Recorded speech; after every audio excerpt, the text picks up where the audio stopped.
Alrighty, we might be already live. We might already be live. I'm not really sure. I'm checking right now.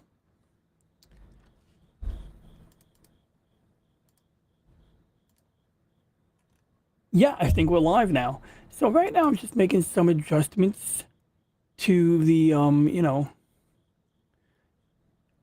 settings, but this will be relatively quick because I already have everything ready to go. And we're going to do a little bit of astronomy. I'm going to do a little bit of talk, and we're going to just see who drops in the chat.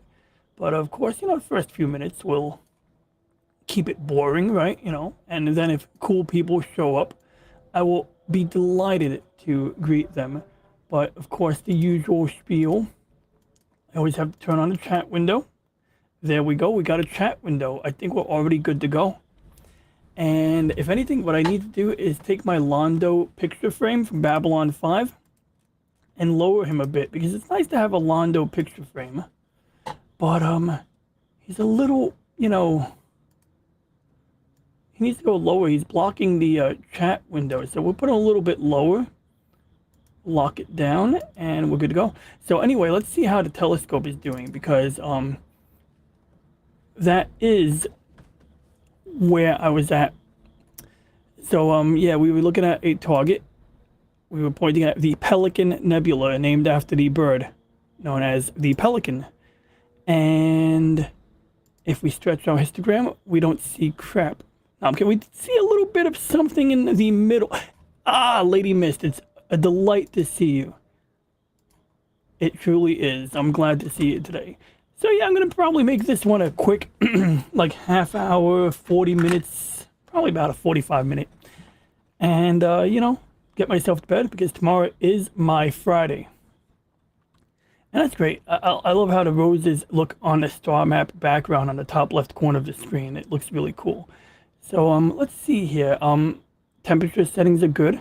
Thermal cooling unit is at 74% power. And I gotta say, it's a boring target. Like, I don't see anything cool. I was expecting a nebula. I was expecting a gas cloud. Now, maybe we should just go take a look at the moon. What do you think? And then I did have a short list of topics on mind. In fact, I made a list. I'm gonna check it twice. Actually, I gotta check it once. It's right in front of me.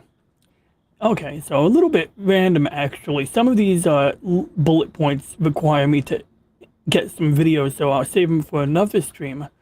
But I'll give you one. In an episode of Babylon 5, the main character is getting a newspaper, and they go up to a kiosk that says Universe Today. It's like USA Today, but Universe Today. And it has a garbage can slot where you put the old newspaper in, and it flashes as if it's incinerating the newspaper. And then it allows you to print out a new copy. You pay your credits, and you get a new copy of the newspaper. And I kind of thought that was kind of cool how, like, you're in a space station in the future. You return your newspaper to get it recycled, and then you buy a new newspaper on the spot. On the other hand, it's kind of weird that they're using paper. But, I mean, it's 1994, 93, so, I don't hold that against the writers. So anyway, we're going to try switching to a broadband filter, because we've been on narrowband for like numerous 5-minute exposures, and I'm not about to crank it to a friggin' 10-minute. Hell, I might not even change the exposure setting. I might take my chances with the current settings and see what comes out. Maybe. You know what? No, I'm not in that type of risque mode. So let's crank down our exposure setting to something short. Make sure we can actually see stuff. Make sure it's in focus. Of course, I'm not going to do this tonight either, but I just want to show that, yeah, the paint dried on our starship. And I mean, what I might do actually tonight is give this a gentle scuffing while I'm talking. See if I can get rid of that silver paint before I remix new paint, which I'm not going to do tonight. But, I want to make more of these ships. Now, the antennas are all cockeyed. I may redo them. I'm probably going to just straighten out the existing ones and repaint them. But we need a lot more antennas. So at some point, I need to practically build a stand before I even proceed with the bottom antennae. But even cooler is Did I show you my Zaku? I did show you my Zaku leg. Anyway, let's get back on topic here. I did show you my Zaku leg, but yeah, we do have like a half moon or 3/4 moon. That means we will be picking up a bit of light pollution. And so, you know, maybe I should just take pictures of the moon, you know? But let's see here. Let's get our focus here. Yeah, I think it's in focus. Since we're already, like, we already reset the timer, we might as well make sure we actually are in the focus. And to do that, I can, rack it out 200 steps. Rack it in 75 steps. Then we'll bring it in by 25 steps at a time, maybe. Yeah, actually, I wish I did it more, but that's okay. We can see the stars getting smaller, and that is what it is to get it in focus. I still didn't hook up my new keyboard. It's not really a new keyboard, but I have this cool keyboard on the side here, next to my tower. My big mother effing tower right there. Anyway, but yeah, this is the DAS keyboard. It's DAS as in German, not like, you know, like as in the word DAS, not like DAS Boot. Yeah, it's like DAS Boot, but DAS keyboard. It's a nice experience for typing. And hey, why is my freaking... Uh-oh. Oh, shoot. Oh my God, we got metal fatigue up in here. Uh-oh. Oh, yo, this thing's gonna break. My monitor arm is going to break. I'm gonna need to order a replacement for this sooner than later. It ain't feeling right at all. Like, I put tape over it just to kind of like obscure it. Oh my God, it looks like I can't see it, but the metal, I think the metal is totally, oh God. I don't even know if there's anything metal. There might not be any metal left holding this together. Oh my God. This thing is metal fatigued. Oh boy. Okay. Let's be gentle with my camera arms. It looks like it's might be going, oh my gosh, it's really, oh boy. Okay, yeah. I just want it not blocking my screen, you know? Okay, so where was I? Okay, so we're gonna crank in the focus about 10 steps. And I think, yeah, so anyway, yeah, I thought it was kind of cool, and it gave me an idea about recycling newspapers. And my idea is that either paper towel dispensers or toilet paper dispensers should have printers built into them. And I know this sounds a little crazy, but think about it, like, most of the news is garbage today anyway, right? So might as well just have the newspaper print out on toilet paper. And, you know, people can, like, read the newspaper while using the restroom, and then they can throw it where it belongs because, you know, it's trash anyway, right? But the second thing I want to talk about was I saw a Veritasium video today. Veritasium is like a nerdy-ass channel where usually they do mathematics and bullshit that I don't understand, but they were talking about like airships and potentially airships and blimps and dirigibles making a comeback. And although I'm not holding my breath on that, I do believe that we should actually bring back hydrogen airships, and we should bring back blimps that run on hydrogen. And I know it sounds crazy, but seriously, like, let's be real here. Like, helium is too damn expensive, okay?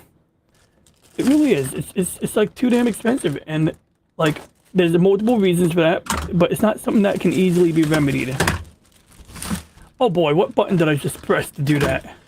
What button? I just hit a random key on my key. Maybe it was F12. Oh, cool. I figured it out. That's cool. Night vision mode.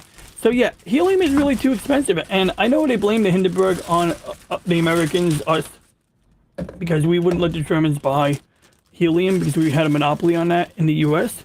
But frankly, in the long term, helium is not really sustainable for blimps and dirigibles anyway. Like when I was a kid, I used to see blimps somewhat frequently, and you barely see them anymore. And the reason is because helium is that expensive.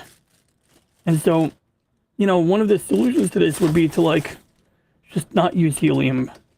And I know hydrogen goes on fire, but look, I see this as an engineering problem. Okay? Engineering problems require engineered solutions. And so I do believe that as a society, as a civilization, we could invent a solution or engineer a solution to that issue. Now, what caused the Hindenburg to go on fire? Well, you know, obviously there was a little bit of a hydrogen leak. And at the time, the Hindenburg was landing in New Jersey. And, you know, it burst into flames as it was docking. What really started the fire was, you could see in one of the films as it was preparing to land, you know, back in the day when a large airship was landing, it would drop a line, a rope, a tow cable of some kind, and a bunch of guys on the ground would ultimately grab that line and kind of jockey it into position, you know, get that thing like lined up with what they call a mast. And so you'd have like a pole, like this bottle, and the front of the blimp would actually have to line up with the front of that mast, and then they would like lock it into place or something, or reel it into position. And you know, when they dropped one of the lines, so what happened was the Hindenburg passed through a lightning storm beforehand, like while it was over the Atlantic Ocean. And then after that, it got in, you know, got near the landing position, it dropped a line, and when it dropped one of the lines, it's going to take 40 more seconds for the next picture to come up. When it dropped one of those lines, it discharged static electricity, because so basically the blimp or the dirigible, the Hindenburg, had a built-up charge of static electricity from flying through a lightning storm or thunderstorm. And then when it whatchamacallit, dropped the rope, it got grounded. And when it grounded, like electrical grounding they call it, that's when there was a transfer of that electricity from the blimp to the ground. And that also at the same time created a spark. And it was that spark that didn't cause the Hindenburg to fall in love, but instead caused the slightly leaky hydrogen to ignite. And it's normal. Hydrogen, so this is interesting. One of the things I talk about engineering is solution, but there may not be an easy, or there might not even be a solution to leaking hydrogen, because the hydrogen molecule and the hydrogen atom is so small that it's prone to leaking no matter what you do. And this is why, like, when you see a rocket being fueled, they are constantly like re-topping off the hydrogen, because the hydrogen gets boiled away and they have to top it off, like basically as it boils away, but also because they can't really contain it easily. But usually the leakage is slow enough that you can usually, the leakage is going to be slower than the rate of fuel consumption. So, you know, once the rocket lights up the candle, lights up the engine, then, you know, you don't have to worry about the leakage as much anymore. Now, blimps, of course, that's a different story. But I still believe that we could engineer a solution, and that the cost associated therein would be much cheaper than, you know, dealing with helium. Because right now, we're not getting anywhere with helium anymore. Like, we're just not going to be flying any blimps or dirigibles or airships anymore if we intend on continuing to run them on helium. And look, there's not really any practical way to make helium cheaper. Like, look, I mean, if you want to engineer a solution to make helium cheaper, I'm all for it. I just don't see that happening. Because, I mean, surely someone would have done it already, right? You know, but it's like part of how we get helium is it's like a byproduct of the natural gas industry. And so, you know, it's like if you don't, you know, if you know, it's like there's no like process that I'm aware of where they can directly mine helium. It's not like, oh, we found a helium deposit, let's go get some. And if you ever found like a hole in the ground that was leaking helium, the helium would be gone pretty quickly. Like, it's just, you know, it's a lighter than air gas, it goes away. But when you're extracting natural gas, it seems that for some reason that comes natural, you know, or whatever. So, you know, that's ironic, comes naturally because it's natural gas. But yeah, so, you know, I mean, like, I think that hydrogen is where it's at. Now, hydrogen is also extracted through natural gas, but you can also extract hydrogen from water. You know, I mean, like, there's multiple ways to get hydrogen. I'm looking for my sandpaper right now. I'm looking for my 7,000 grit sandpaper. If I don't find it, it's not a big deal. Oh, did I find a chocolate? It looks like a chocolate. I'm afraid to open it. I got rolls of film in here. I really got to, like, mail these out. Look, I already found 2 rolls of film in my desk. I keep meaning to, like, at least make sure they stay in the front of my desk. I got a key from the IBM Model M keyboard. I got a beard trimmer that I use for my soul patch. But anyway, so jokes aside, I have the Enterprise. I got some balm that I use sometimes, but I usually share this balm with my turtles. In fact, it's good for livestock, because if you ever keep livestock, oh good, I found a tape that came with my scoring tool. It's a little dirty, but yeah, I need this at some point. Cool. I wasn't even looking for that. But where was I? Where was my brain? Or how's that song go? Where is my mind? Where is my mind? All right. I'm not allowed to sing, remember? So anyway, yeah, whatever. I'm not gonna find the 7,000 grit sandpaper right now, so let's not go crazy looking for it. Let's just close this desk up. Pardon the noise. Is that it? No, that's not it. I got excited. Maybe it's on the floor. Ooh. No, that's not it either, but I found something else. I built a puppet head. Now, the green screen might... So, it's big. It's like a cone head. So, I don't think this is gonna work. I think I need to, like, literally, like, compress it or remove some of the material and shrink it. But I want to give it, like, maybe a little shorter. I want to put some ruby red eyes on here. And then I want to put, like, a mouth. And that's why I think it's too big. Because once you add a mouth to this, the bottom is way too big, you know? But I'm going to make a monster. It's going to be the Shrike. The Shrike from Hyperion. Which is like the Terminator. But imagine if the Terminator was made out of barbed wire. Razor wire and chrome and steel. That is what we have there. What we will hopefully eventually have. So anyway, let me just put this crap back away. Well, not all of it, just stuff that doesn't matter. I gotta say, the astronomical seeing conditions are very disappointing.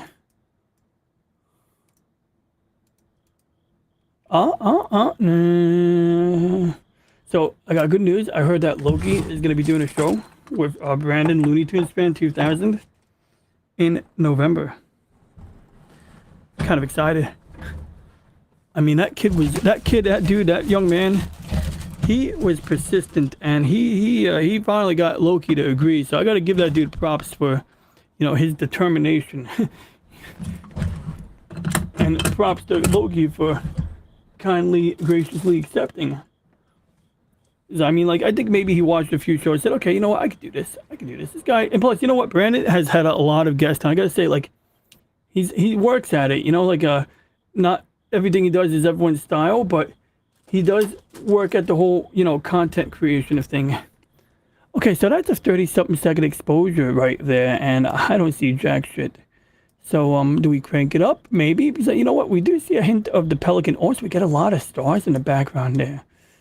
And so, I say, you know, what the heck? Let's crank it up to, like, 120 maybe? Or maybe we want to maybe make it a little longer. Let's say, what is that? 61218. We're going to make that. Oh, God. What button did I just press? No. I don't want to update. I don't want to update. Okay. I actually clicked on the update button. You saw that. I was like, oh, God, no. I don't want to update. Not right now. Jeez.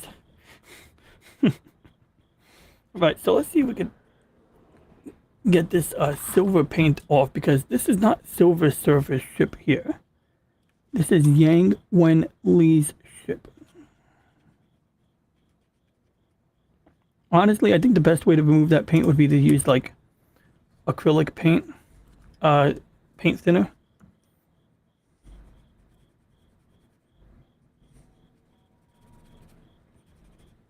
It's kind of working, I think. And maybe I don't even have to repaint it. Maybe if I just put some, like, acetone or mineral spirits on here, it'll cause the paint to re-glossify.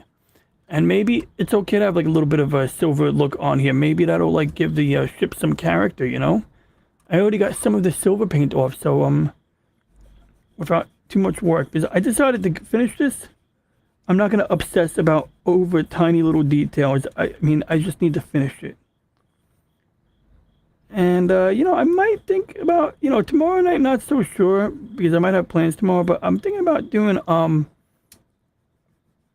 you know, continuing to do what I'm doing lately, right? Like, maybe do something, even if there's no astronomy to be had, do, like, a short show on Monday and or Sunday night. And, you know, it's nice to do, you know, and get some topics lined up, maybe even get guests on for some of these. And maybe if the astronomy weather is good on Tuesdays, maybe I do, like, tacos, tech, and turtles Tuesday. We don't really need turtles on Tuesday. I don't like to take them out of their tank at nighttime.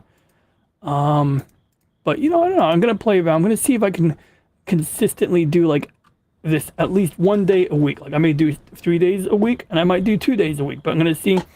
I'm gonna try to make a minimum of 1 day a week of this, and then from there, I got a friend. He wants to get on YouTube. He's like, "Oh man, I want to make money," and I'm like, telling him like, "Dude, that's not how this works." But I mean, he's like, "Yeah, you know, if you want to make money, you got to be determined. But you know, expect to grind for like a year or two, you know." And he's been slacking. Like he's been like, you know, like me, like you know, sure, like our schedules don't always line up, but I'll hit him up on like a Thursday or Friday, and he'll be like, "Oh man, we got to do it on Friday because you know the kids in school." I'm like, "Look, you're gonna have to do it on a school night, like I'm doing right now, buddy."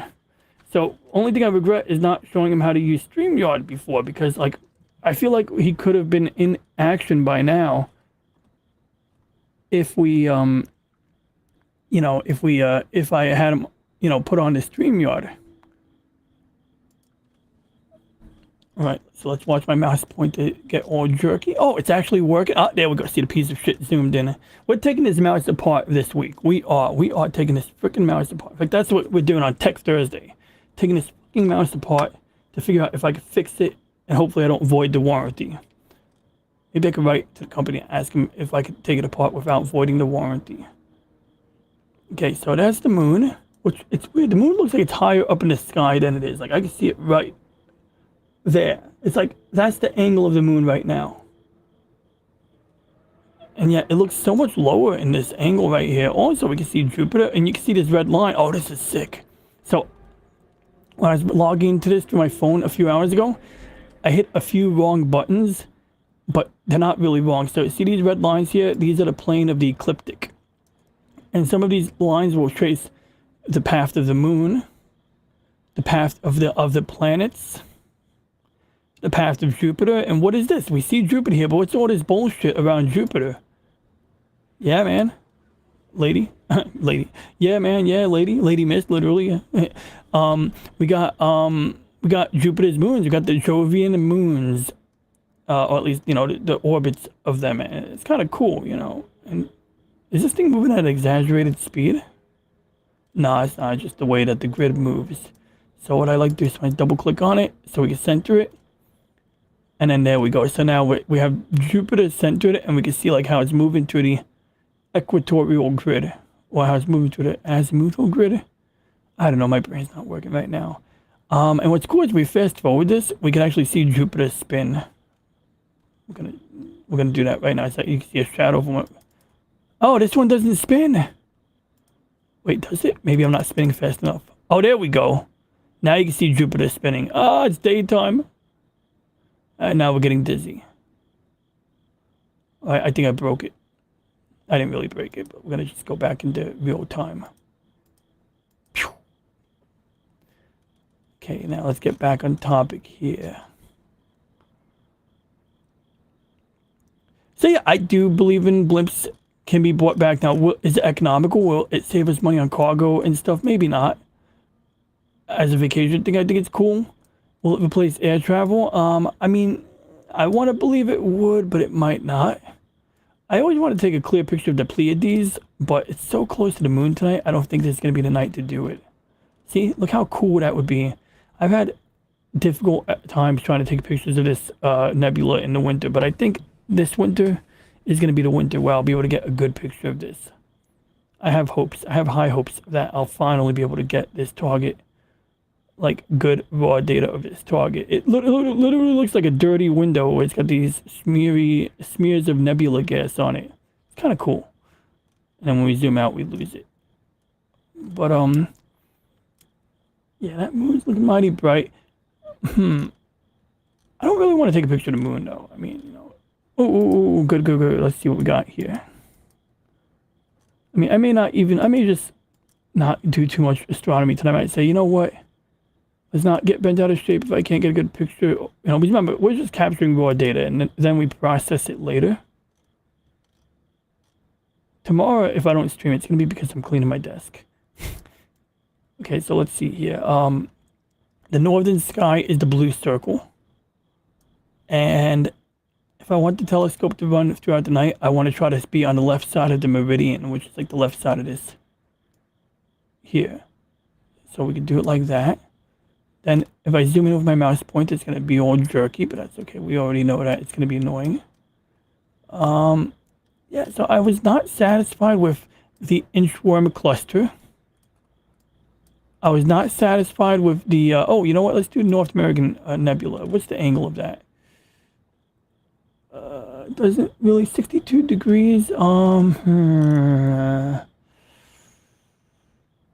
Might end up doing that, but I'm not crazy about it. Let's see. I want to try to pick something as high of an angle as possible.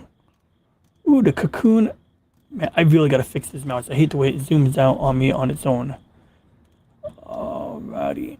Star lizard. Ooh, does that look like a star lizard? I mean, it doesn't look like it here. Let's Google it and see what it looks like. Star lizard cluster. Okay. And, well, I mean, I don't really see a lizard there.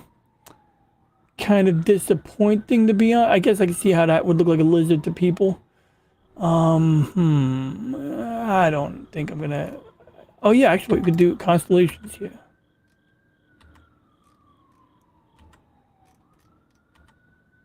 In fact, it doesn't even show the constellation here for the star lizard. And my God, I feel like I fixed this mouse pointer. It's gonna drive me insane. Is there like a way to zoom out?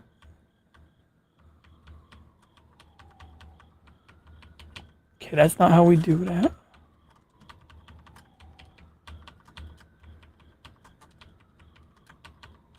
Oh my God, it's, oh my God. There we go, okay. That program is being super annoying. Okay, let's reset the positioning again. Elephant Trunk Nebula was also super disappointing.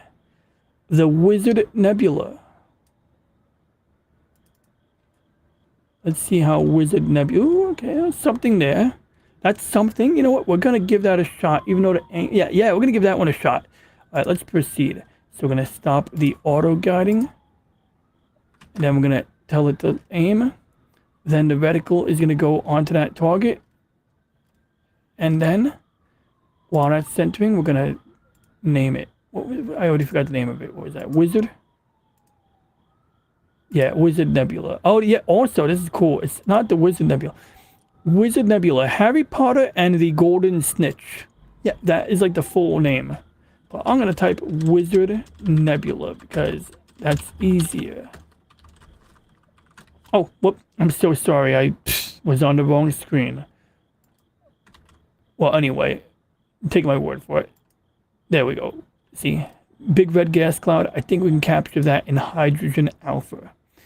So let's go right to it. So we got Wizard Nebula, and we're going to switch to hydrogen. And then we're going to give it about 5, 4, 3, 2, 1. I'm going to scroll up, scroll up, scroll up. Come on, come on, come on.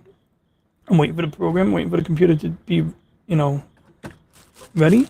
I don't know where my 7,000 grit sandpaper is, but I ordered more varieties of sandpaper. So I would like to find the 7,000 grit sandpaper. I really would. Because it would be nice to have. Oh well, let's not make it a big deal. Okay. Notorial Lifeform hit 3,000 subs today. There's this guy named Tim's Talk who says he's gonna quit YouTube, but he may or may not. Some people just say that and they change their mind. But I get it. My thing is like I don't really, I'm not here to just get a million subs. I mean, it's a nice to have, but I'm here to have fun, hang out, take names or something like that. So anyway, let's see here. Okay, 1.4 seconds. Cranking up the histogram. Wow, there's like nothing here. Oh, well, you know what? There's something here, and it looks like it's basically in focus. Good enough for me. So anyway, now we're going to take a slightly longer exposure as soon as the software responds to my commands. And then we'll do the plate solving as soon as it's ready. In the meantime, let's take a look at my Zaku. Oh my god, this freaking... Yeah, this camera arm is not going to live very long. I'm pretty sure the days are numbered on this rotating camera arm here. But there should be enough life left in it for me to do this. Okay.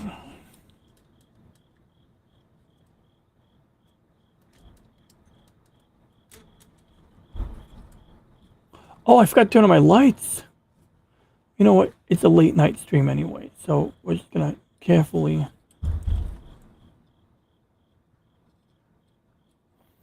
I should turn on at least another light.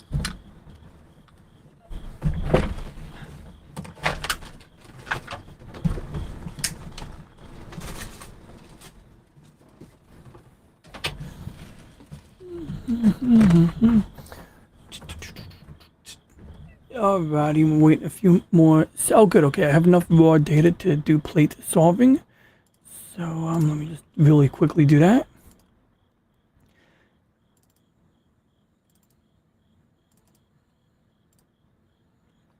Okay, very good.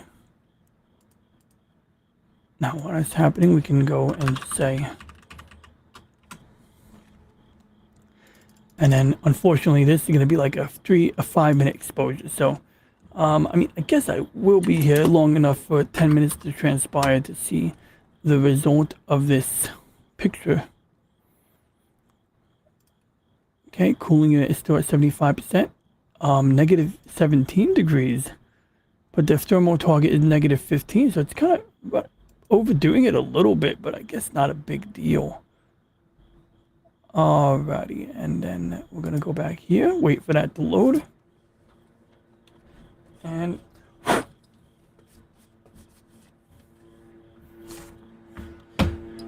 oh good, I already have water in this Tupperware. We can use that water in order to do our wet sanding routine. So basically, we just give it a dip in this stagnant water that's probably full of parasites. And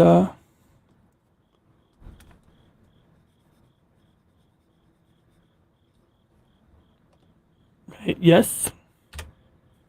Plate solving done. Hit enter. Go back here. Our target is not centered. We're going to center it now. Target is now centered. Now we're going to go back to the auto guiding. We're going to give it a couple of seconds to kind of like get its marbles. You can usually verify that by clicking here. We might switch to half-second exposures here. Beautiful. And the stars are not shifting. We're going to tell it to scan the sky. It's going to scan for multiple guide stars. It's going to identify them. We're going to lock a target. Ba-ding! And now auto guiding is initiated. It's ready to capture the next 5-minute exposure. That'll take another 7 minutes. So yeah, I did a little experimental painting on that leg, but what we're doing is we're sanding off the glue, and sanding off the glue has a twofold purpose. It also helps to hide the seam, because the glue is really there just to weld the plastics together. And what I want to do is make an adjustment here. There we go. So yeah, while we wait for that nebula or galaxy to come up, we're just gonna do that. Ooh, just give me 1 second. I want to adjust something. I want to make sure we got good lighting here. Holy cow. Wait a second. I have a glitch in the YouTube chat. Oh my god. Hey guys, I want to apologize to Bone, Lady Mist, and everybody else for, like, you know, me not seeing your messages. So we learned something just now. You know what I learned? I learned that if I have this window in the background like this, even though I'm sharing that window, it doesn't actually update. I'll see you later, Bone. Thanks for dropping by.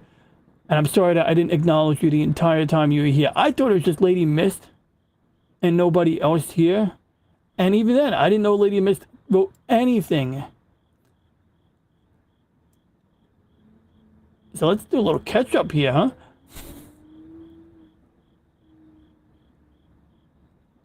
Interesting. The worms love eating the paper items. You know, I was gonna mention recycling crap too. It's just like the paper we were talking about. Yeah, because I actually had another idea.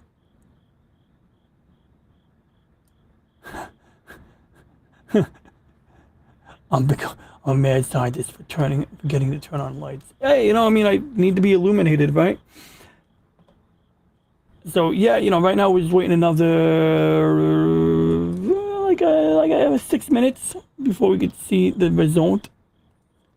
Let's see. I could definitely, speaking of lights, I do need to do something. I really need to like have something like a light mounted to this camera. Although it looks like this camera arm isn't gonna last very long, so may not. Oh my god, that leg is still not. Oh, you know what happened? See this leg here? I had to rip it apart. So after welding the plastic together, I ripped the leg apart because I made a big oopsie at work. I think I put something together backwards or some insane shit like that. So the leg was like moving backwards, and I was like, ah, bummer. But that's why that back seam isn't going away. But no big deal. I'm not gonna get bent out of shape out of it, you know.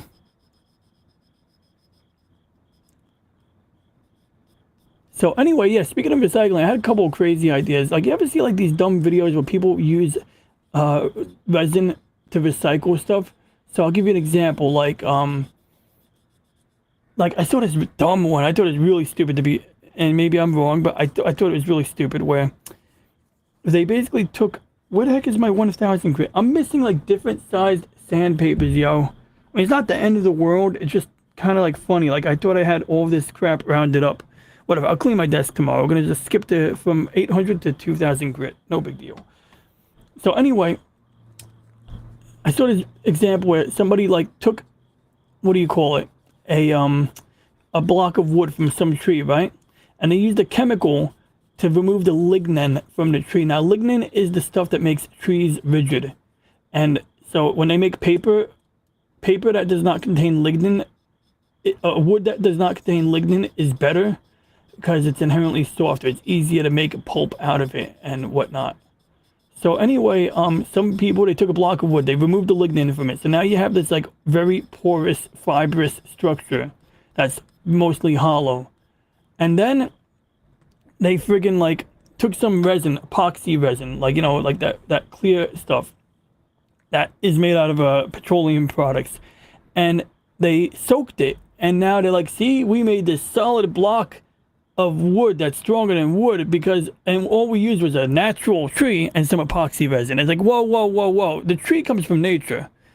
But the epoxy resin, that's a freaking like, you know, not, I mean, sure, oil comes from nature, but the whole process of petrochemical refining, that's another story.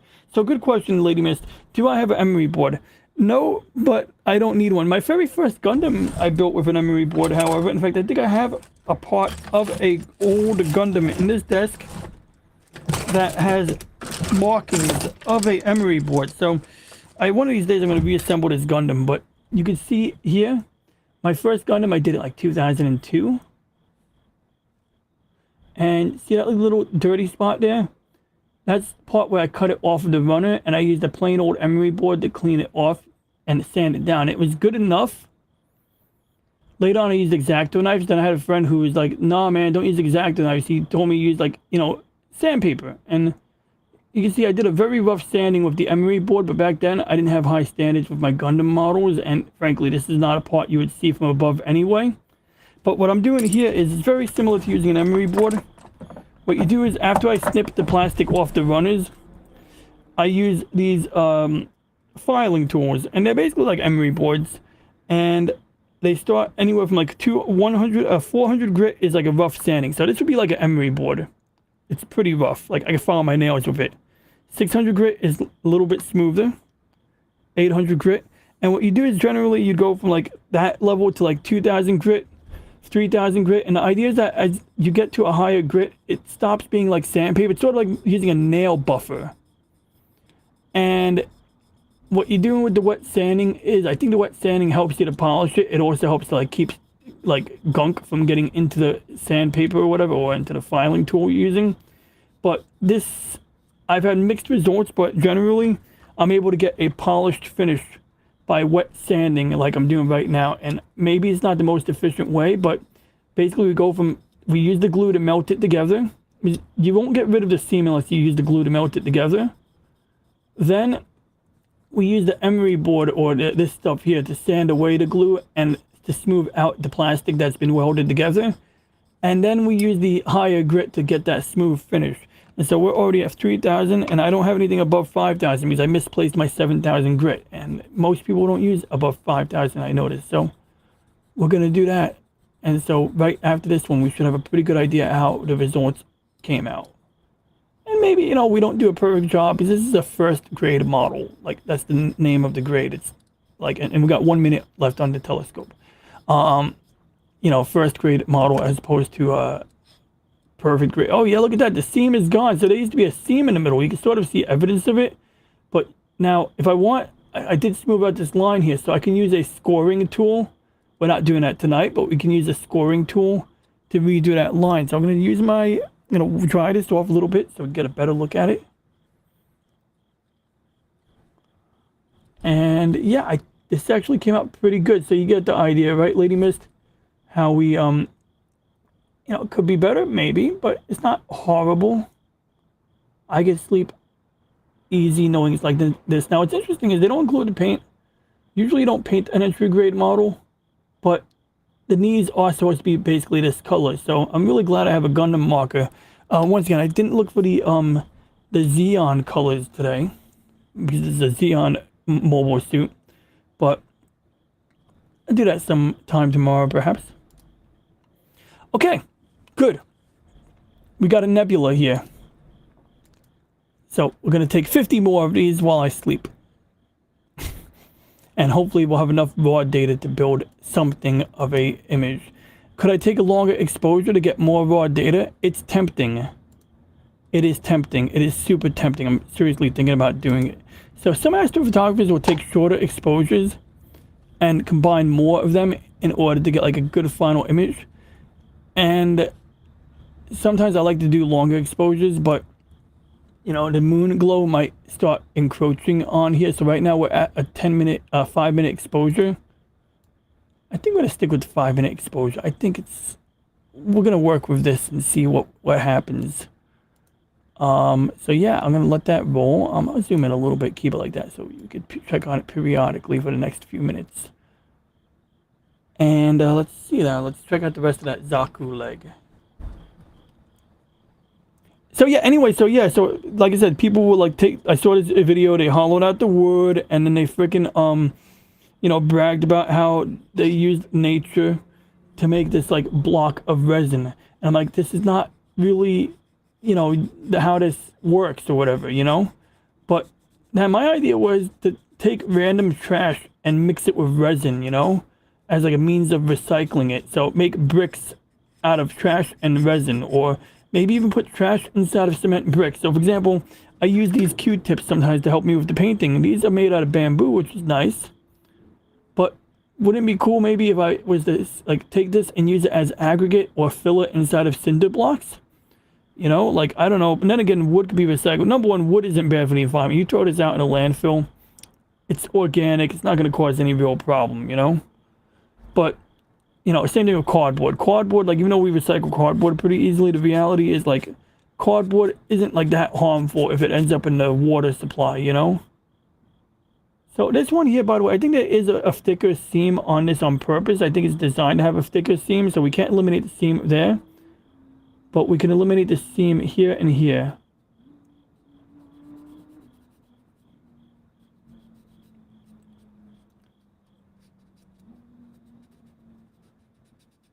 I gotta catch up on Pops' videos. I gotta catch up on a couple of the What's Your Story videos. He did one with Vex Electronica, but what I want to see is a couple weeks ago he did a few that were pretty cool. In fact, I still want to see the Fat Steven Seagal one. And I don't know, like, I'm behind, but he does nice interviews.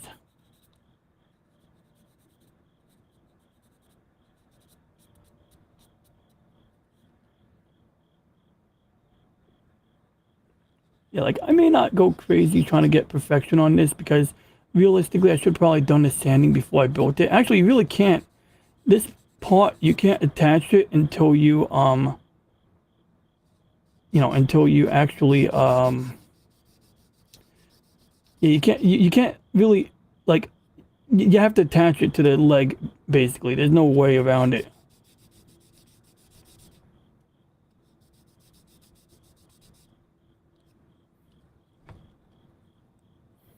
It's looking okay.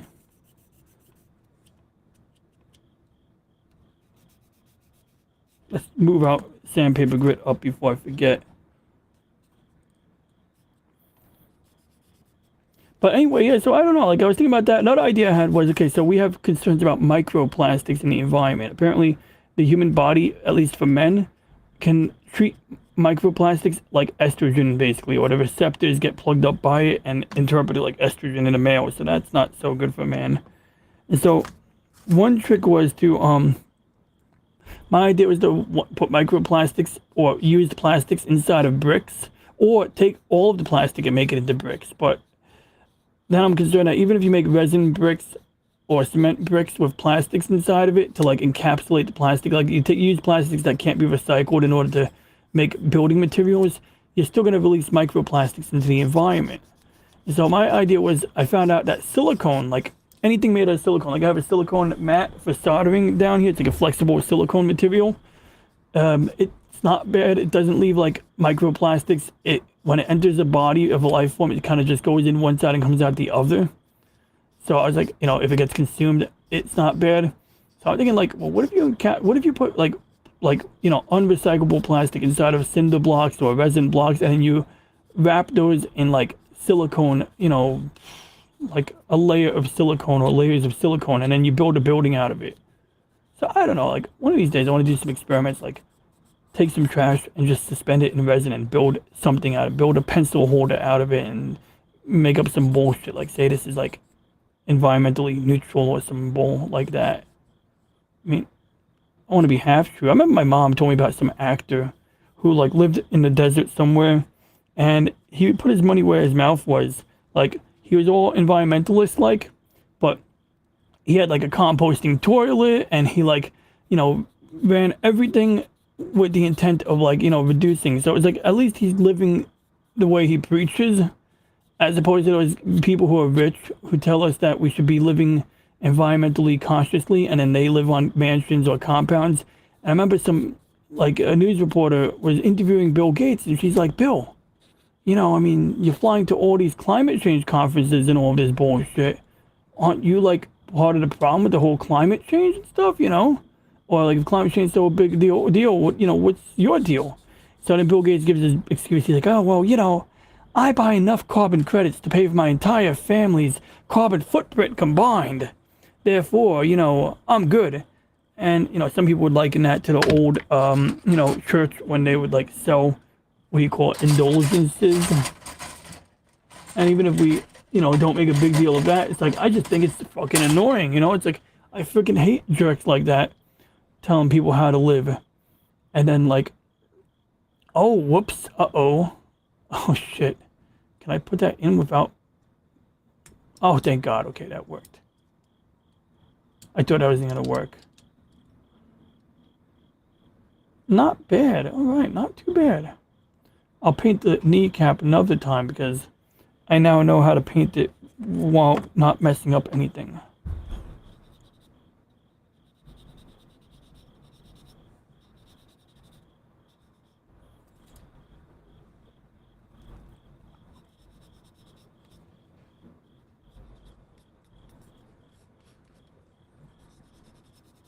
No, we're not going to finish this talk. I'm going to give myself about 10 minutes.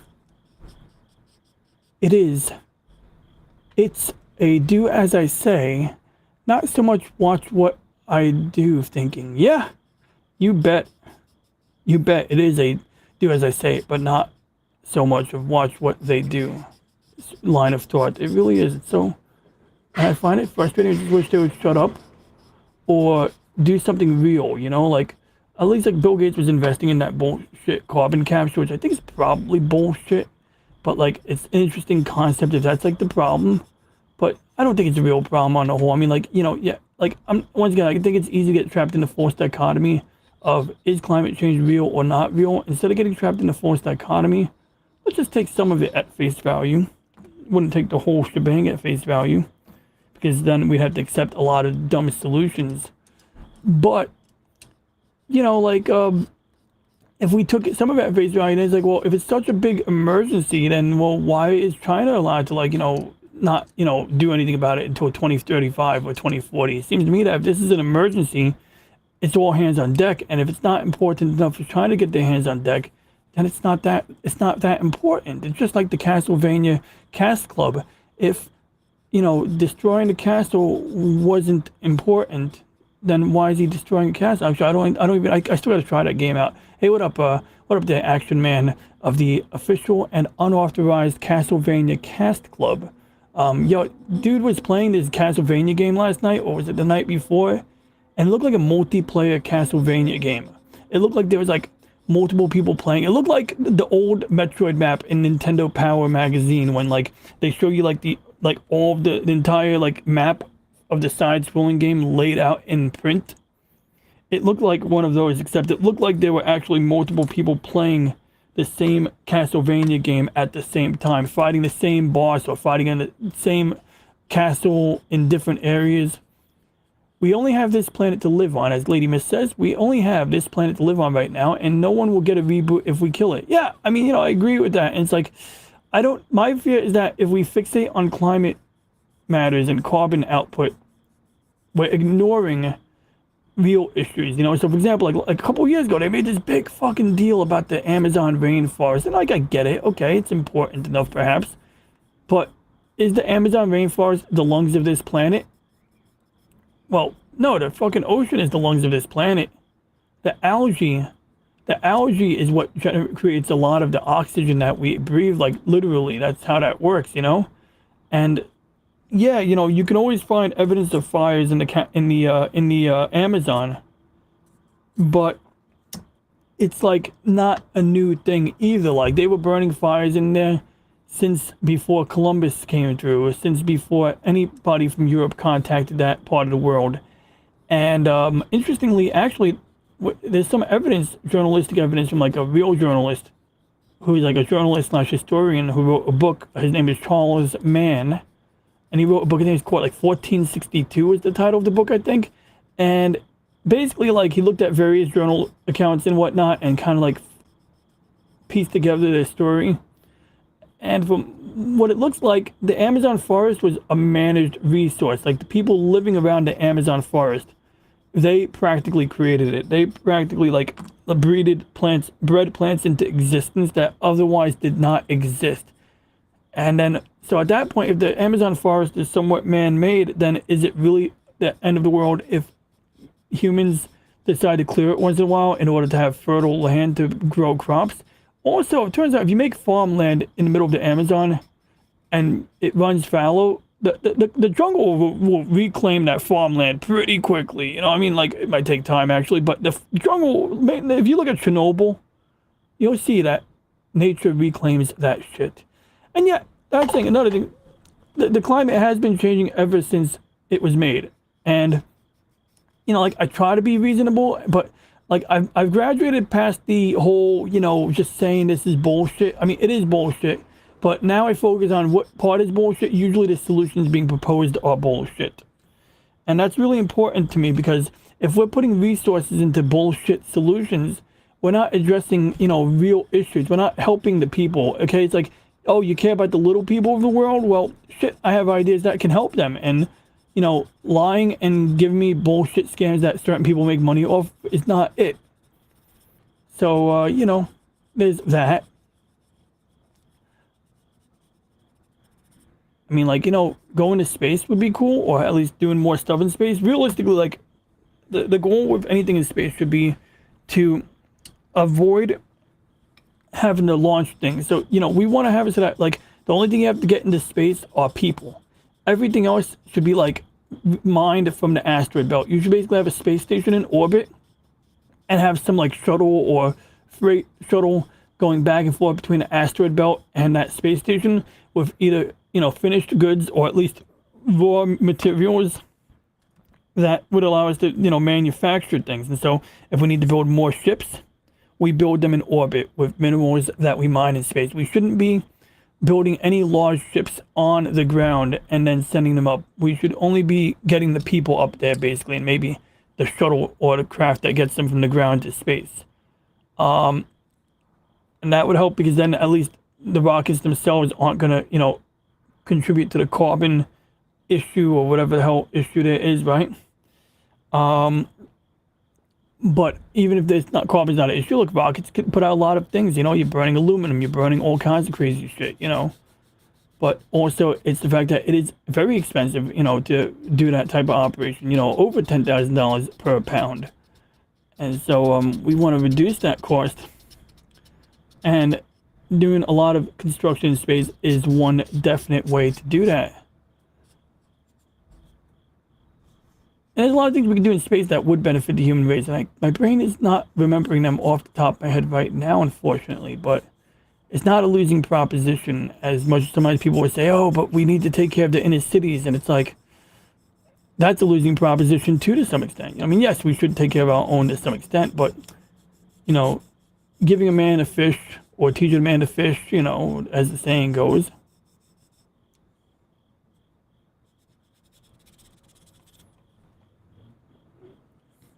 So I don't know, just some interesting stuff to be had.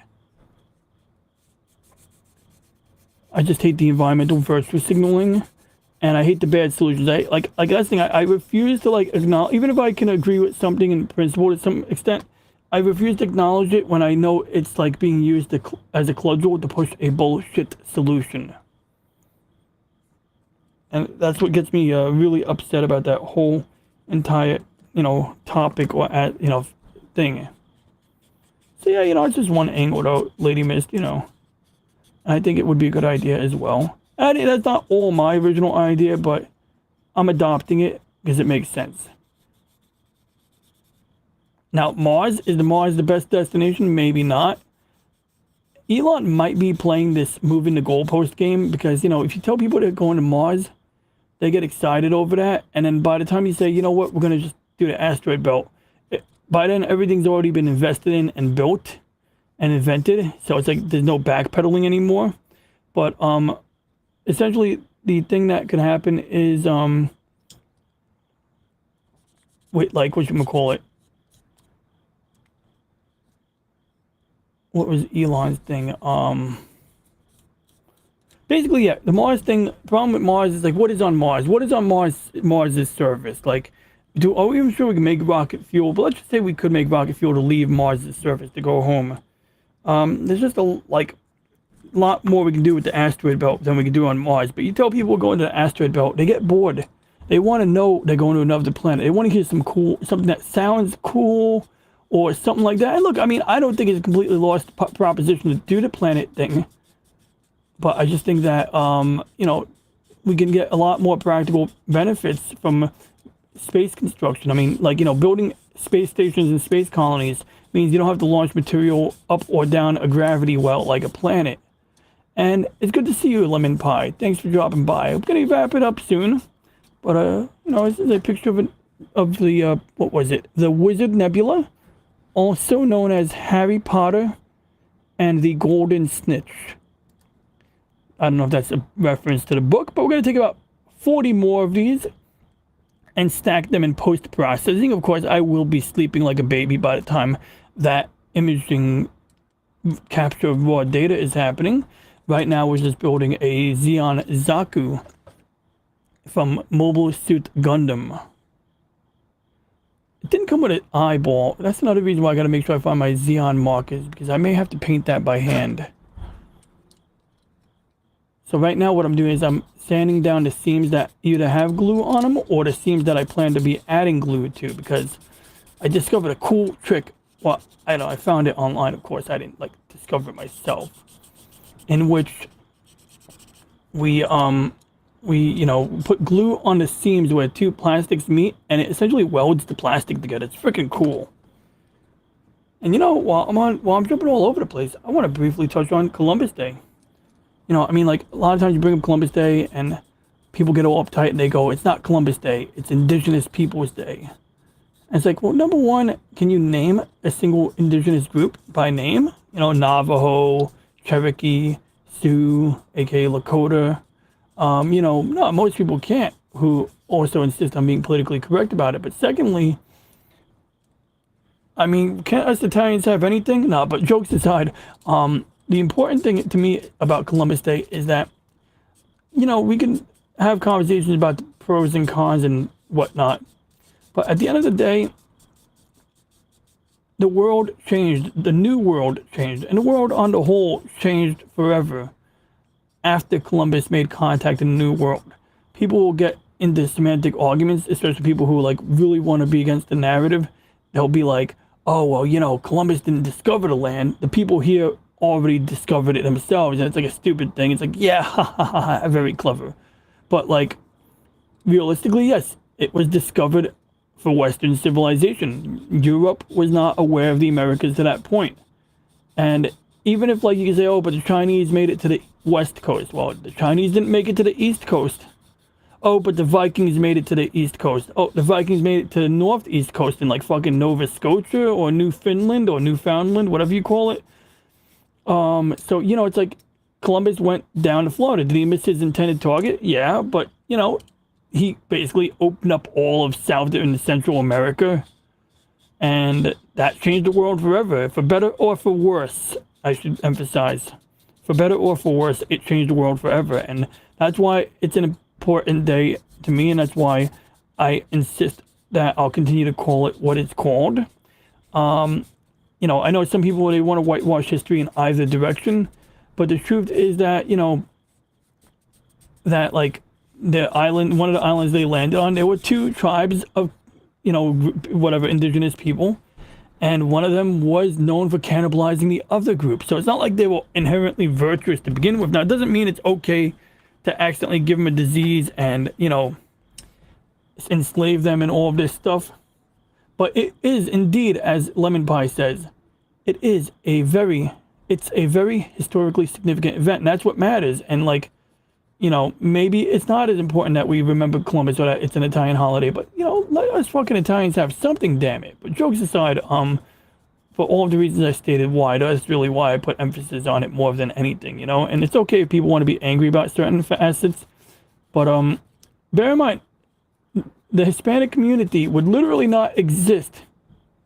Because remember, Hispanic people are a mixture of people from Spain and the people from, you know, South and Central America, the mestizos or whatever, you know. And it's kind of like, I forget, there's an example that my friend brought up that was pretty good, that related to that, but my brain is at low capacity right now. So I'm using the rough sandpaper because I put this heavy duty glue here that's not coming off. It's leaving like this glossy look here.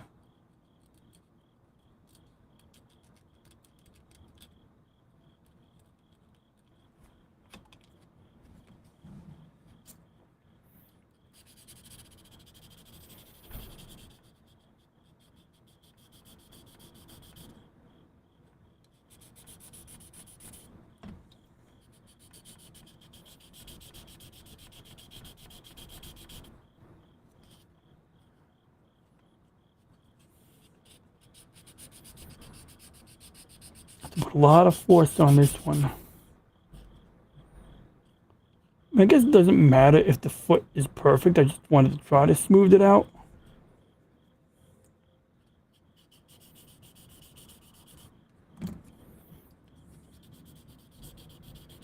And I just find it all fascinating. I bought a cool book that I should bring on stream again. One time, you know, the official unauthorized Castlevania Cast Club showed up under a different YouTube channel name as like Mr. Neckbeard or Captain Neckbeard, and he has like a pirate avatar.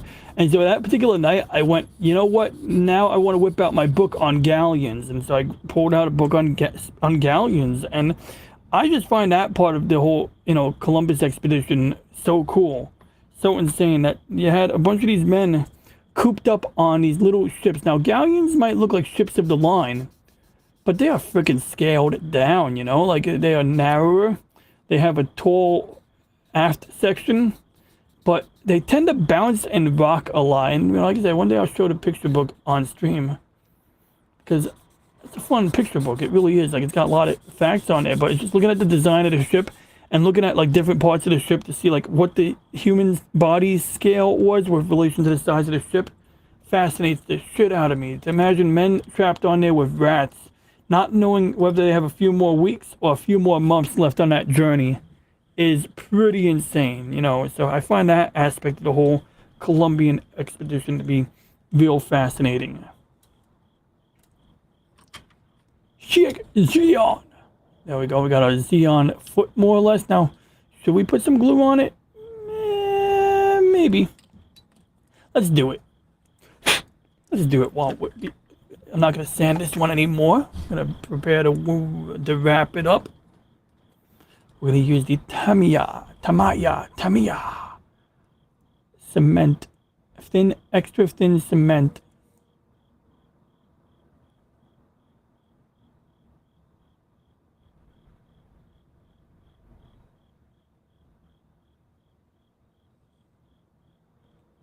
Whew. You ever notice how model glue smells like bananas? Well, it does.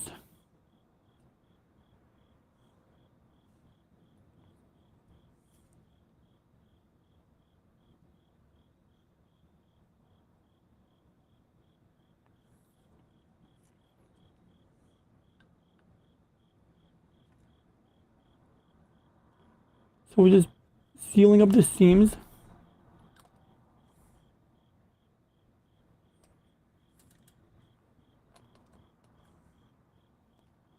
Ah, damn, I touched it. Not that I just don't want to touch the glue. But yeah, it's just super cool how it melts the plastic together. So, because it's thin, it'll actually, see that gap? It'll actually penetrate that crack.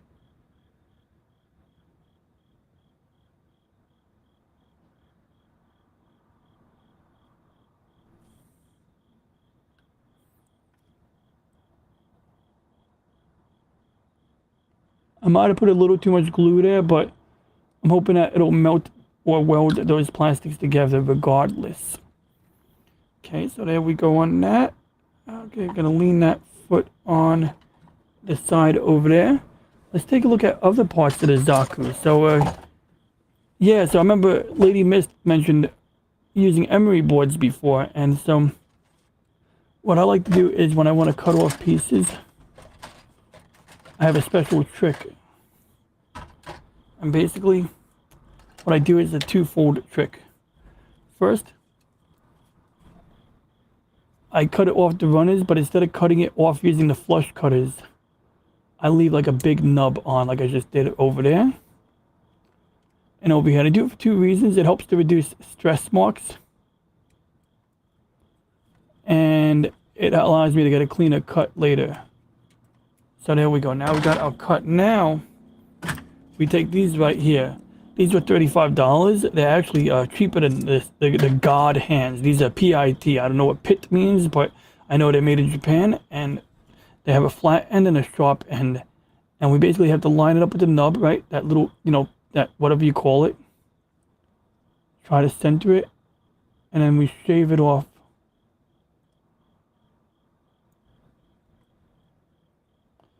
And it's pretty smooth, you know, you can barely see it, but we're going to sand that off at some point. I'm not going to do it now, but I just want to demonstrate.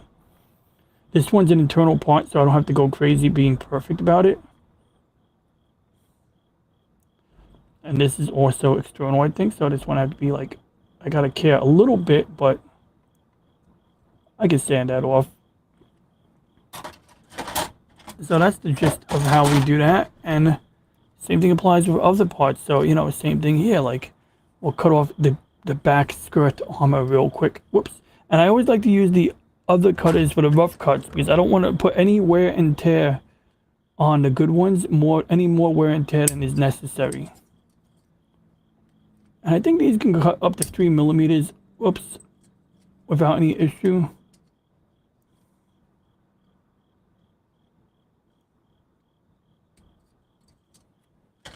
There we go.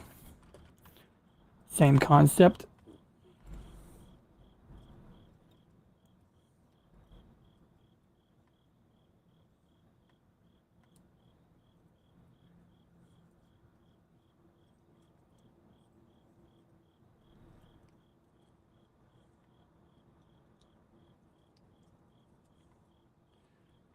slept through Eric O'Sullivan's stream yesterday, or premiere, because I was, whatchamacallit, it was nap time at work, my lunch break. Well, what was I doing with star maps? That's a good question there, Lemon Pie. Since I do have to clean up, I'm going to put this Tupperware onto the side here, and we'll take a look together right now and see what we were doing with the star maps. This will be my near final action for tonight's stream. Oh my god, this thing is hella metal fatigued. I can just feel it. That thing's gonna fall apart any minute. Oh, real quick, let me just put this away. I promised myself I would do my best to take good care of these cutting tools here, because they're quality cutters and I don't want to ruin them. Whoops. I don't want to ruin them by half-assedly taking care of them. So I made a commitment to myself. I said I'm gonna put them away when I'm not using them. Just like that. So anyway, what was I doing with the star maps? Well, okay, so this is a picture of the Wizard Nebula. If we go back to the star map, we use an app called Stellarium. Now, bear in mind when I zoom out using my scroll wheel, I have to take this mouse apart and clean it. So until I do, it's going to be a little jumpy. So when I zoom out, it's going to intermittently jerk back in. But here's what we're going to do. We're going to zoom out. That thing pisses me off. See, it zooms in whenever it wants. It has a mind of its own. Absolutely infuriating. So anyway, my telescope is in my backyard, right? This is my northern sky. And if I look up at a 40-degree angle approximately, 41-degree angle, we got the celestial North Pole, and you got Polaris, which encircles it. Basically, as the Earth rotates, this moves around. Now, if I was in the North Pole, this circle would not be at a 41-degree angle. This center here would actually be directly overhead. And so, actually, the position of the celestial North Pole, the degree angle is the same as your latitude. So if you know your latitude, or if you know the angle of, the rough angle of Polaris, you pretty much have a good idea where your latitude is or where Polaris should be at any given time. So anyway, we use this program. We use Stellarium to control the telescope. We're using a version of Stellarium that has a plugin called Stellarium Scope. And where is the app window for that? I think, here it is. So when I open up this app, it connects to my telescope mount. And when I connect to my telescope mount, I get this window here. And this lets me aim it manually. Like if I was standing outside, I could click on this, or I could do it right now and, get a real-time feed if I was looking at the moon or doing a live video feed. I can also hook up a gamepad to this. This program literally supports hooking up a gamepad. And so I can stand next to my telescope with a USB gamepad and control the telescope that way too. Most important thing on here right now are the limits. So when I leave the telescope unattended, eventually the back of the camera will bump into the tripod, but this setting here will make sure it doesn't. So that's really cool. But anyway, I open up EQ mod. That's the name of it. EQ mod is like, the driver or, utility that we use for controlling the telescope. And then I click Start Stellarium. Now, Stellarium is available on its own, but using this plugin, Stellarium can control the telescope, and that is why, if we go and we look for the where's the target? Here it is. You'll notice that there's a little crosshair, a little reticle here, and if I click on something and I press a button, this reticle will move, and this reticle represents where the telescope is pointing. So that's what the star map does. So it allows me to kind of peruse the known targets in the sky and aim it. And generally the telescope will already be like aligned correctly, but if it's not, I have a trick for that. Ooh, this is a cool target, the Bubble Nebula, but that's a challenging target, so we're not going to work on that. So anyway, this was captured with a 5-minute exposure, keeping the shutter open for like 5 minutes. And we're using hydrogen alpha, which is basically a shade of ruby red. Hydrogen alpha is like a sliver of ruby red from the EM spectrum. It is representative of light that is emitted or reflected off of gas clouds the light comes from ionized or electrically charged hydrogen, such as what we have in the sun. I have a different hydrogen alpha filter for looking at the sun, but this one in particular is for, distant targets. The idea is that taking a 5-minute exposure, light pollution from the city lights and street lights and all of that sky glow would normally be an issue, but this will block out pretty much most of the undesirable light and only let in that very narrow sliver of the EM spectrum. Now, once I do that, I use first picture I take every time I aim at a target. I take a picture and I open it with this program. This is called a plate solving application. And if we click browse solved image, it will basically let us see, like, it actually will say, okay, this is a target. This is actually another name for the Harry Potter or Wizard Nebula, NGC. I think NGC means New General Catalog. NGC 7380. So what this program did was I supplied it with a picture of stars. And it looked at the constellations. It compared the points of light to the star map. And then it drew this circle on top of it to, basically say, okay, you are looking at this part of the sky. And if I wasn't centered on the target, let's say the star map was giving us a false reading, I can use this to basically assist in recentering the target, basically almost like calibrating it. And what we can do for fun is, let me see if we can do something here. We're going to do something fun. We're going to try something fun here. Wait, no. Did I click on the wrong thing? I may have clicked on the wrong thing. Oh, well, let's see. Which one is this? What file was that? What file name? It doesn't. 2342. You know what? No, let's open up a different file.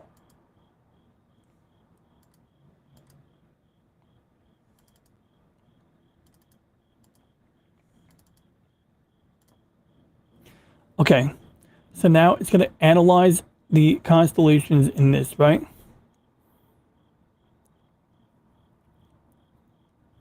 And it's gonna, we're gonna. Oh wait, whoops! Did I do it wrong? Let me do this again. I gotta make sure I do this correctly. Okay, so I open it like this. I'm gonna open up this image to be on the safe side. Then it's gonna analyze it. Okay, I remember how to do this now. So basically, we're gonna open this up on uh-oh, did I crash it? No, I didn't crash. We're gonna open up astronomy.net. Okay, we're gonna first retrieve the data. Then we're gonna open up astronomy.net. Is it letting me open it automatically, or do I have to type that in manually? I think it's making me type that in manually. They should open that. Whoops. Uh-oh. I may have clicked on it too many times. It may open up the webpage 5 times, but I want to show you this because it's kind of cool. Okay. So now we're going to upload the same file that we just looked at again, but this time we're going to actually upload it. So we're going to take this path. Please let me copy and paste, computer. Come on, computer. You can do it. There we go. And we're going to go into that file and folder. Upload the file, and we're going to let the web browser website analyze this. And it's currently uploading the image. Now it's doing the analysis. Please bear with us while we process it. Usually we have results within 10 minutes. I've seen it happen a bit quicker. There we go. See, it already may have updated. No, it's doing a search for puppies. Oh, I know why. I installed a new plugin. Okay, there we go. So that's my image, right? So now let's see what we got. Show results. Standing by. Okay, so this is like when I was troubleshooting, I used this utility to this website to assist in troubleshooting. But what we want to see is the freaking cool image. There's a version of this image where it shows you. Get the fuck off my screen. Here we go. So see now it's got the labeling there, but I think there's different. So it shows us other people's pictures, I think, or other images of nearby targets. But I forgot how I did this. There's people usually when they upload images, they'll have a bunch of shit highlighted in the image. You'll have constellations. You'll have all of this other stuff here. So let's see. We can superimpose the grid on top of it. It looked at the nebula. It looked at the constellation, so it knows what part of the sky I'm aiming at. So this helps ensure that the data attached to the image, the metadata, tells me in the future where the telescope was aiming. But unfortunately, I didn't see exactly what I wanted to show you, but it's okay, no big deal. I was looking for something cool.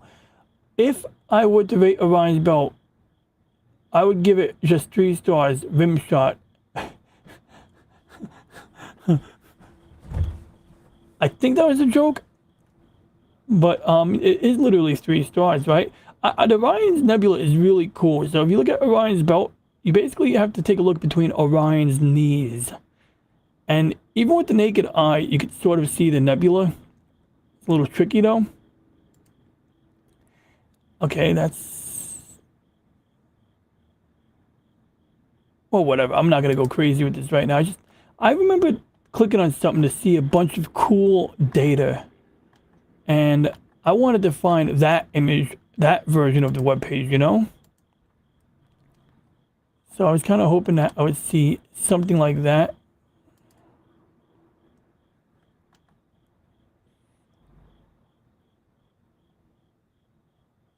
Yeah, I wish I could remember how to do the other thing. It's not a big deal right now, but usually if you have images that you're proud of, you upload them to one of these websites like Astrobin or astrometry.net, and then it's so cool because it'll highlight, it'll label neighboring stars, it'll do all this crazy stuff. But for my purposes, this is something that I used to not even be able to use. I'm really glad that, even though technically I should be able to integrate this program with the image capture utility and streamline the process a bit better. And next time I do imaging, I might attempt it because I've had mixed results doing it that way.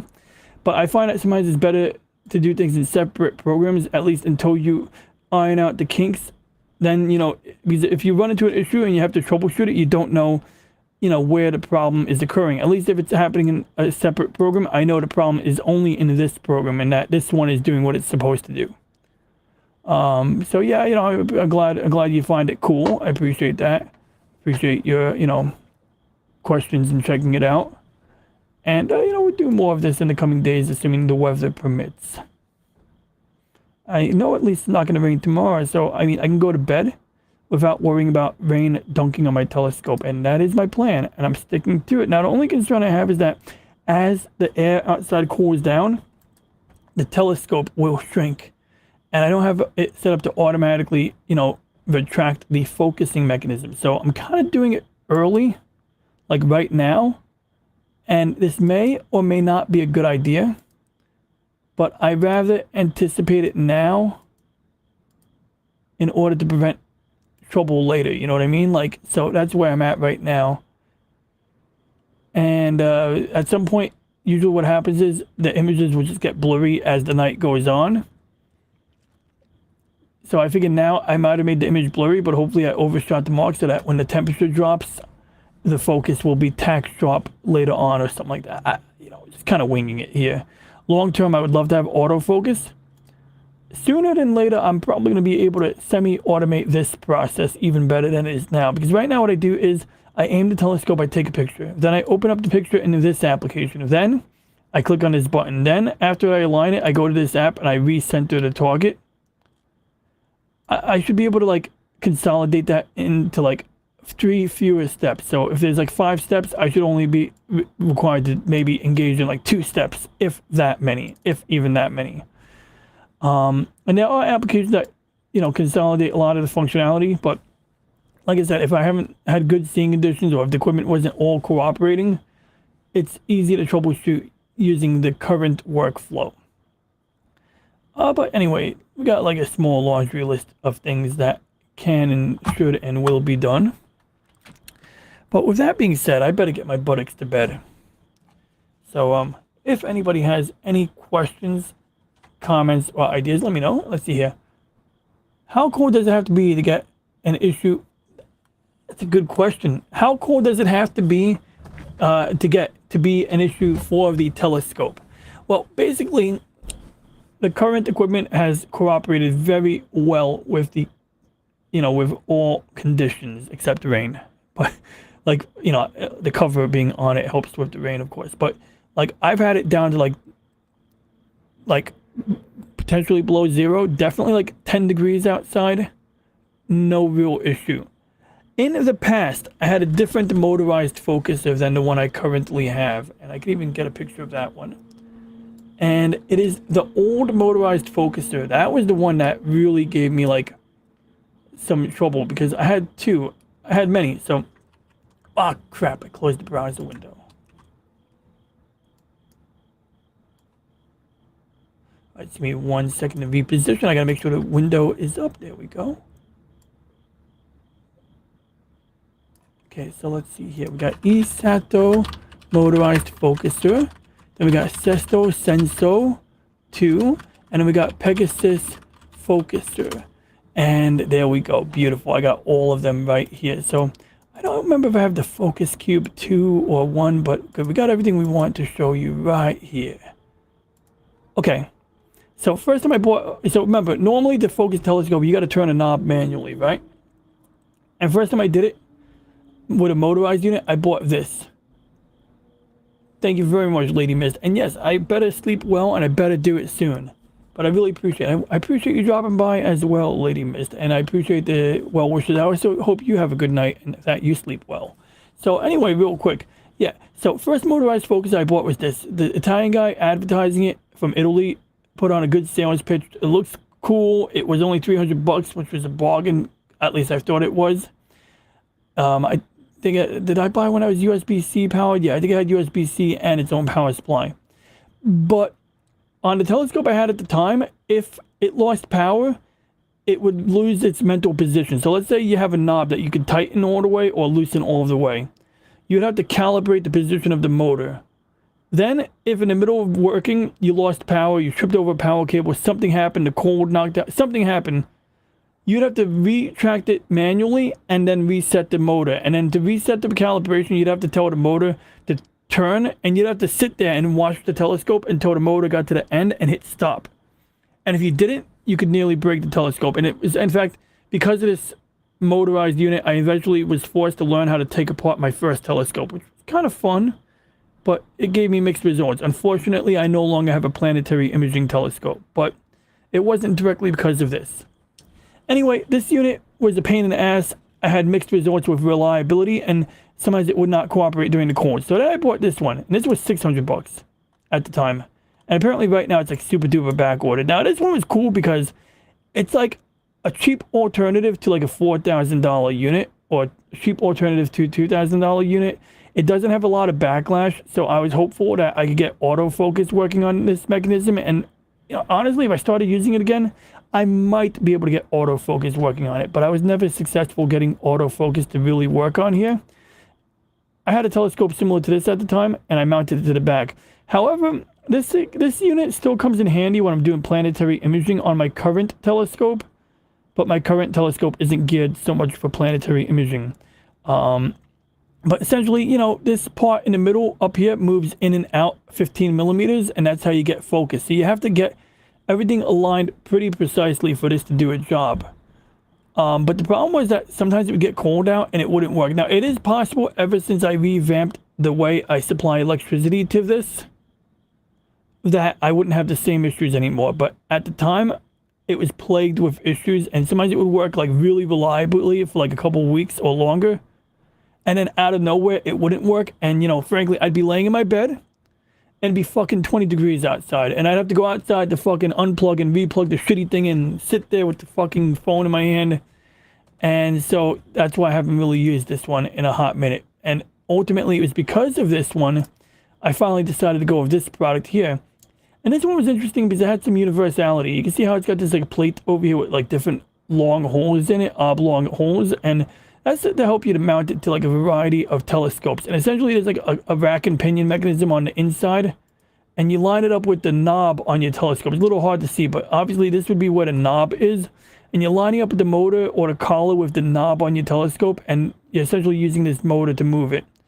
And this thing has been way more cooperative, and even when there's a failure mode, I find that the failure mode on this one is much more desirable, and it has proven reliable. Now, because of the way I attach it to my telescope, I haven't gotten like 100% like repeatable performance to the point that I can have reliable autofocus. The same company makes one similar to the $600 unit, but they're charging $1,000 for it. So let's just say I'm not rushing to buy the $1,000 alternative. Although this might prove to be more reliable, I'm not buying it. You know, not buying it at this time, but it is interesting. You know. But let's see if we can get a Esprit 100. What up, Eric Boyd? You came in just in time for me to wrap it up, but it's good to see you. Wow, that's a big telescope. Is that an Asian lady selling a telescope? Yeah, dude, it's an AliExpress telescope. That's actually a bargain for a telescope of that size. I don't know if it's good, but it's very interesting. Ah, crap. I scrolled down too far. Beautiful. This is exactly the telescope I have. So, yeah, like, see, like, you remove the knob, you replace it with that blue cylinder. It's almost a bit jury-rigged when you attach it. You have to remove certain pieces. Oh, shit, does mine have a screw under that sticker? Okay, I got to do a little research. You know, I'm going to keep this post bookmarked. This might actually be really... I don't think this was on their website when I bought it. This might be new. This might be new information compared to when I bought the unit. But that's my telescope. And so, thing is that this can go out like 9 or 10 millimeters. And right now, it has to extend about, I think, 5 centimeters, to, you know, be in position. So it's got to go about out this far. So what I want to do is I want to add some extension pipes to over here where the camera and the filter wheel goes. So that instead of having to extend this thing 5 centimeters, which would be right up to here, this motorized mechanism would only have to extend it to about here. About 1 centimeter or 2 tops. And what that would do is, see that? That's a brass rack and pinion mechanism or Crayford mechanism. Basically, it would help to reduce backlash. It would help to give me more repeatable performance. One thing that happens is when I use the focusing mechanism, you might notice that I'll sometimes hit the in. What I'll do is I'll go out 300 steps. It'll retract 100 steps automatically, and then I'll retract another 80 steps, and then I'll dial it in more fine. One of the things that happens is when I go and I move the mechanism out, let's say the star was partially blurry, the star will get blurrier, let's say. And then what you'll also notice is that when it moves in the opposite direction, the star will move a little bit left or a little bit right. Because essentially that cylinder is shifting a little bit left and right when you move in and out. You know, it's just the nature of mechanical gears and stuff like that. So I kind of like, you know, done some things to optimize it already. And I've kind of like came to understand its quirks a bit. Did I hit the wrong button when I did that?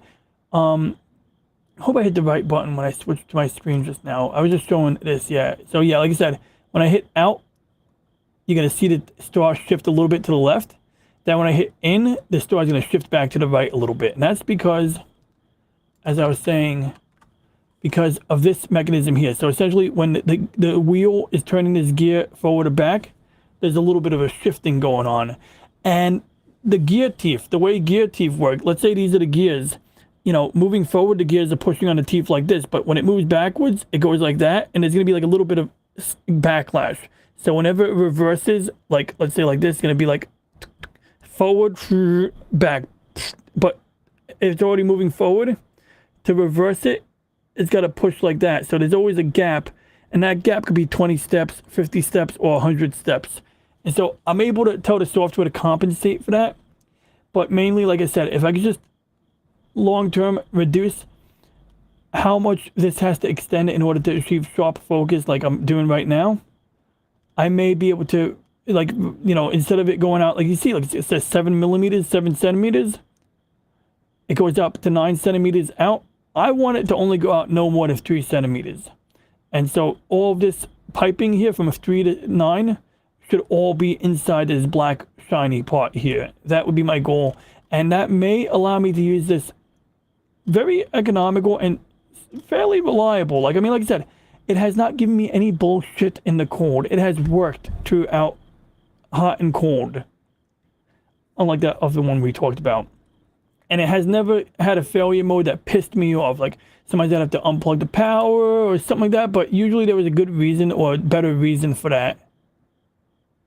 So, that's mad funny. Aw, no one ever gives me flowers. Thanks, Lady Mist. Aw, Eric Boyd. And, well, you got the girl already, man. I mean, you got, like, your bear suit and your avatar. And you're holding the girl while wearing your bear suit. I mean, that is your bear suit, right? It's not from a movie. Actually, it is from a movie. You did tell me that. So anyway, joking around aside, those are some of the factors that go into, some of the conditions that affect this.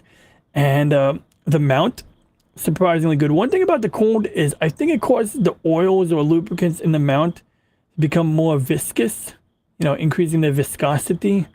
And that, like, I noticed, like, last winter, I'd aim at a target, and the thing would be way off target, and then I would use the plate solving. So it would be like here. I would use the constellations to realign it using the plate solving utility. Then I would say, okay, great, I'm over here. Now recenter the target here. And usually by then it would be more or less on target. But lately I've been noticing that I run the plate solving, and it's only slightly off target, or sometimes it's not even off target. So I don't know what changed. I don't know if it's because I shook the telescope one night, like I basically moved the bearings side to side to try to get the lubricant to loosen up, maybe. Not really sure what happened there, because I was ready to take the damn thing apart and service the bearings, and I'm not really interested in doing that. But if that's what it took to get it to work perfectly, I was ready to seriously consider that. So let's see what else the chat has to say here. I only wish that were me.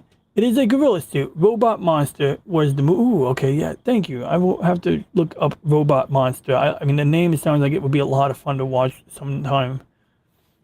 Lady Mist had a telescope and used it often when I lived in Whidbey Island. The sky was full of stars. I'm talking like a robot. Whidbey Island. Anyway, but here in Southern Cali, there is too much light. Yeah. So interestingly, there was a blackout in the 90s, and people called 911 because they saw the Milky Way galaxy in the sky. And the Milky Way galaxy, you can see it because we live inside the Milky Way. So what we see is, how there's that clustering of stars of nebulas over here? That's basically all the stuff within the spiral arm of the Milky Way galaxy. And if I turn this off, sometimes you'll see this cloud here. Like that thing right there. And then another way to see it is to fast forward it. And as I fast forward it, you'll see that thing spinning. See, that's the Milky Way right there. Oh, that would have been it.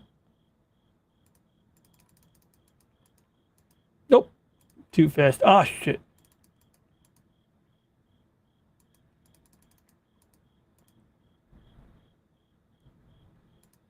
Beautiful. That right there. See that? So people in San Francisco saw this right here, and they thought the Russians were attacking. They thought there was a gas cloud of poison gas from the Russians or the Chinese, and they're calling 911. I don't know how they call 911 without cell phones during a blackout back then, but actually that might have worked. Actually, landline telephones worked really well back in the day during power outages. They were independently powered. They were amazing. But anyway, yeah, so people call 911 are like, holy shit, this is happening. And they, once the operators were told what was up, they were telling people, no, it's cool. That's the Milky Way galaxy. You just never seen it before because, of the city lights. But yes, this is what it looks like in nature. Now go forth and don't be scared. So I don't know, I thought it was kind of an interesting story of the blackout from the 90s. So yeah, I like to turn on the grid. You have two grids. You have the altitude azimuth grid, which is an imaginary dome that is over your head. So no matter where you stand, you have your own grid that lines up depending on your location. But then if you can imagine that wherever I'm standing, there's an imaginary dome over my head.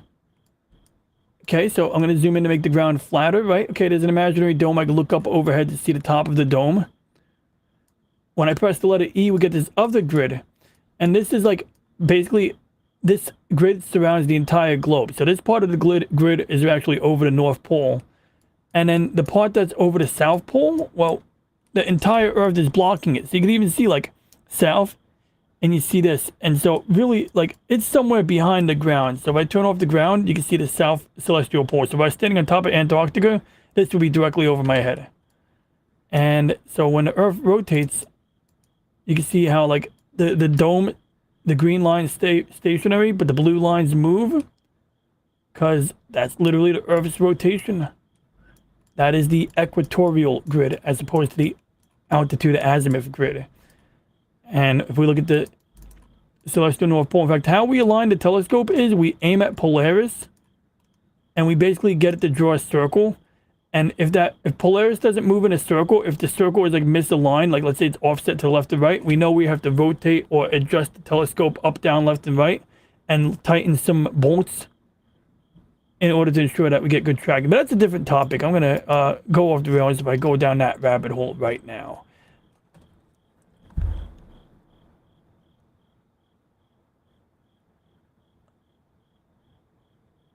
Now that said, yeah. So Lady Mist, I live south of New York. I live in New York City, but like in the Staten Island. I live next to Brooklyn, south of Bayonne or Jersey City, and Manhattan is about yay of that away. And some things I can see pretty well, but of course I don't usually go and look at a galaxy or a nebula with my naked eye through an eyepiece. That's why we use the camera. With the camera, we can do a 5-minute exposure, and I can either do astrophotography or we can do electronically assisted astronomy. Now, electronically assisted astronomy would probably be a little more fun with a color camera, but the reason I use the black and white camera is because of the light pollution. It allows me to essentially tune in to different spectrums of light, like a radio dial, and isolate the light that I want and block out all of the light I don't want, so that we can get these details. Because then I could always capture different colors in separate passes and combine them in post-processing later on to get the true color or false color, depending on what my goal is. And Eric Boyd says, I can see the skies rather clearly most of the time where I live. Fortunately. That's cool. It's off the coast of Washington, a beautiful place to grow up. Ooh, okay, that's really cool to know about. Yeah, I mean, Washington was a nice place. Pacific Northwest has some nice areas. Sometimes a little rainy, but I always wanted to meet Sasquatch in the woods, or at least go camping there or something. I bet it's a great place to camp, assuming you don't interact with a grizzly bear. Although generally grizzly bears are better avoided during the end of the season, right? So like there's a guy, he liked to play with the bears, but he was dumb. He went like at the end of the season before hibernation time when the bears were starving. And big surprise, he became dinner.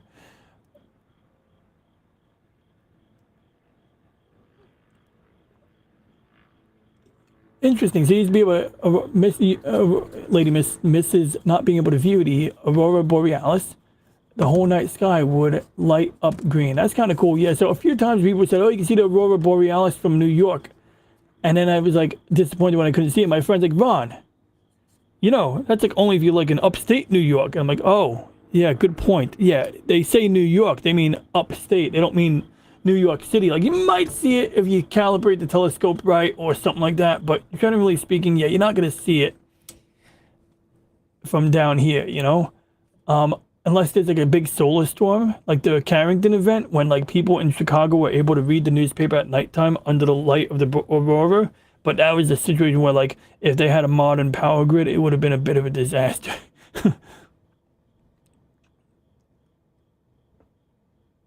I appreciate that, Eric Boyd. I do what I can to share good stuff. Willamette Valley makes amazing wines. Interesting. Willamette also makes a Pentium 4 processor. Actually, they named a Pentium 4 processor that resembled this. Unfortunately, I don't have the Willamette core in front of me, but the Pentium 4 Willamette core... Wait. The Willamette was ugly. The Northwood core was pretty. Never mind. That's a different topic for another day.